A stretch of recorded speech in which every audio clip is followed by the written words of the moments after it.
സ്നേഹിച്ച ചങ്ക് പറിച്ചു കൊടുക്കാൻ കഴിയുന്ന ആളുകൾ മലപ്പുറം ജില്ലയിലാണ്. ഇത് എനിക്ക് അനുഭവമുള്ളതാണ്. ഇത് നമ്മളെന്തെങ്കിലും ഒരു കെട്ടിച്ചമച്ച് പറയേണ്ട കാര്യമില്ല. പിന്നെ ജനങ്ങൾ ഇത്രയധികം സ്നേഹിക്കുന്ന ആളുകൾ, നൂറുകണക്കിന് ചെറുപ്പക്കാരായിട്ടുള്ള മുസ്ലിം യുവാക്കന്മാർ എൻ്റെ സുഹൃത്തുക്കൾ. നമുക്കവരെ ആശ്രയിക്കാം, നമുക്കവരെ വിശ്വസിക്കാം. ഇത് ഉത്തരേന്ത്യയല്ല, തൊട്ടടുത്ത് മുസ്ലിം, ഇപ്പുറത്ത് ക്രിസ്ത്യാനി, നമ്മളിങ്ങനെ ഒരുമിച്ച് നിൽക്കുകയാണ്. പെരുന്നാൾ വരുമ്പോഴും ഓണം വരുമ്പോഴും പിന്നെ ക്രിസ്മസ് വരുമ്പോഴും ഒക്കെ ഭക്ഷണ സാധനങ്ങളൊക്കെ അങ്ങോട്ടും ഇങ്ങോട്ടും കൈമാറുകയും സ്നേഹിക്കുകയും ചെയ്യുന്ന ഒരു സമൂഹമാണ് നമ്മുടെ കേരള സമൂഹം. ആ കേരള സമൂഹത്തിൻ്റെ വ്യവസ്ഥ, ആ സുന്ദരമായ വ്യവസ്ഥ, അതിന് പോറലേൽപ്പിക്കുന്ന ഏത് സിദ്ധാന്തം ആര് കൊണ്ടുവന്നവർ പരാജയപ്പെടുകയുള്ളൂ. ബിജെപിയുടെ മുൻ സംസ്ഥാന പ്രസിഡന്റ് CK പത്മനാഭന്റെ വാക്കുകൾ കേട്ടല്ലോ. കേരള സ്റ്റോറി എന്ന മാലിന്യം ദൂരദർശനിലൂടെ മലയാളികളുടെ പൂമുഖത്തേക്ക് ഒഴുക്കിവിടാനൊരുങ്ങുന്ന രാഷ്ട്രീയ വൈകൃതങ്ങളോടും ഇതേ പറയാനുള്ളൂ. നിങ്ങൾ പരാജയപ്പെടുകയുള്ളൂ.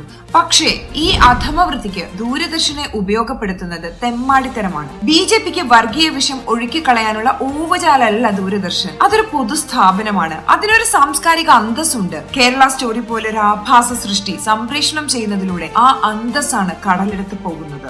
ഈ ചിത്രത്തിന്റെ തിരക്കഥയാണ് സംഘികൾ നാട് നീളെ മൈക്ക് വെച്ച് കെട്ടി വിളിച്ചു കൂവുന്നത്. ആ വിഷസഞ്ചിയുടെ ദൃശ്യാവിഷ്കാരം മാത്രമാണ് കേരള സ്റ്റോറി എന്ന് വെച്ചാൽ BJPയുടെ നോട്ടീസും പോസ്റ്ററും ലഘുലേഖയും പോലൊരു പ്രചരണ വസ്തു മാത്രം. അത് പ്രചരിപ്പിക്കേണ്ടത് ദൂരദർശൻ വഴിയല്ല.